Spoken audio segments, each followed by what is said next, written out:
Of course, I'm only kidding with the title, a little joke, but, I was watching Ray Mears, and he's,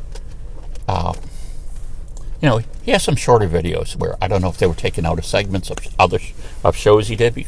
Most of his things are from shows that were, on, TV in England. And so anyway, they had this segment where he's going to make something. I think he was making a basket. But at one point, he's doing this thing that we all kind of do, and that we all kind of shouldn't, is where he's carving towards his thumb. Like this.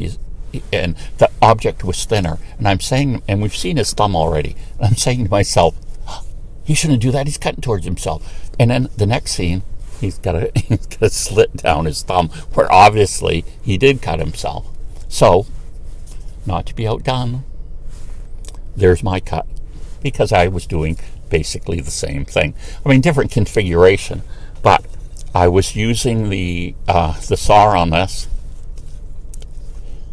and I was, in effect, sawing towards myself, which I shouldn't have been doing, really. But I had this supported on something, and I wanted to start a little notch here. So I'm going like this, and sure enough, in one of them, I slipped down, and I cut my finger. Just a small thing, but, if you were out and about in the woods somewhere, cutting yourself and making a nasty cut could be really, really bad. I'm no expert on knife safety, but there's a lot of videos, you can watch and learn, talking about the danger triangle, and how the idea of cutting towards your legs or cutting towards, different arteries on your body is really a bad idea, because the chances of you cutting something major in your body that will just make you bleed right out are increasingly high. So there are a lot of good ones.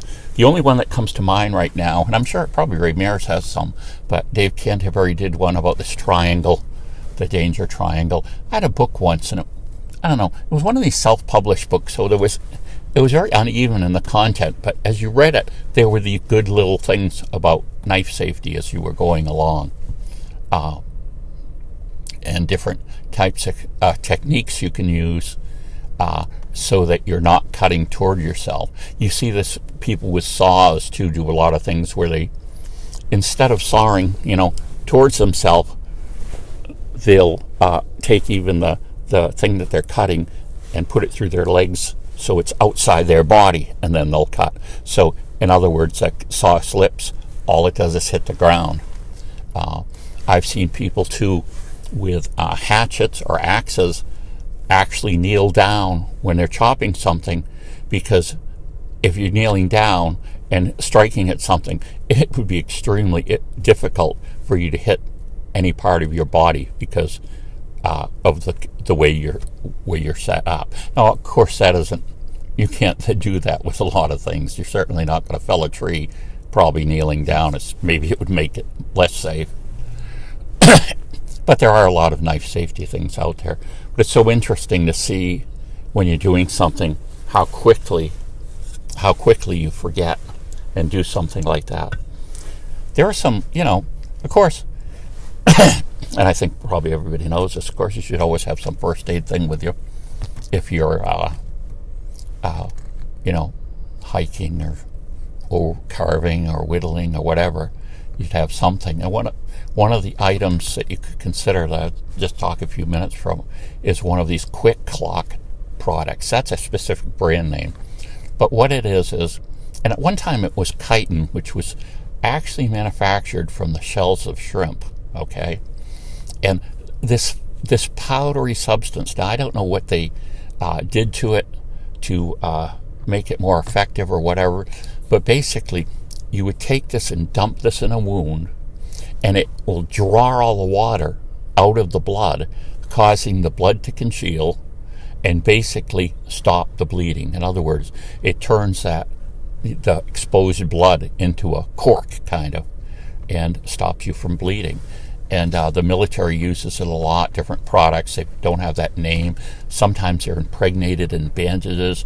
I think some of these Israeli bandages that you can buy have that impregnated in them. They have trauma kits for, significant chest wounds and all these things that have some of it. But having a small amount of it with you, I think would be a good idea if you're doing knife things, especially if you're not highly skilled like me, or probably anyone, because if you're out somewhere and you do say cut yourself, chances are you're not going to be able to call and get someone to rescue you in a few minutes or whatever, or you may be out of range of things, or so it just makes sense to have something that you can use that immediately stops the problem. But you can read about that, and I guess when you use a significant amount of it, depending on the wound, you really need to go to the hospital with it afterwards. It isn't something you go home and clean up yourself. But just a few ramblings about knife safety, not cutting towards your body. There's some different knife cuts you can do that kind of prevent you from doing that, and you can read about them. You can watch things like Corporal's Corner, or Colcaster's Bushcraft, or Dave Canterbury's channel, and they all discuss different aspects. Or I'm sure Ray Mears has ones too, and he's probably never done that before except on that one video. But just this idea of knife safety and being aware that you're cuttable, you're bleedable, and you don't want that. The larger the cutting blade you have, the more dangerous it is. Axes can be really dangerous if you're unskilled using them. And like I would be unskilled, that's not something I do. And even when I was watching once, of course the guy was selling this, I think it was an 18-inch saw that was flexible, but it was still stiff. And his contention was that of people who actually run into survival situations using an axe, a lot of times they're worse off than when they started, because they haven't acquired those skills to use an axe. And a saw tends to be safer. Well, that's true, but again, there's certain rules there.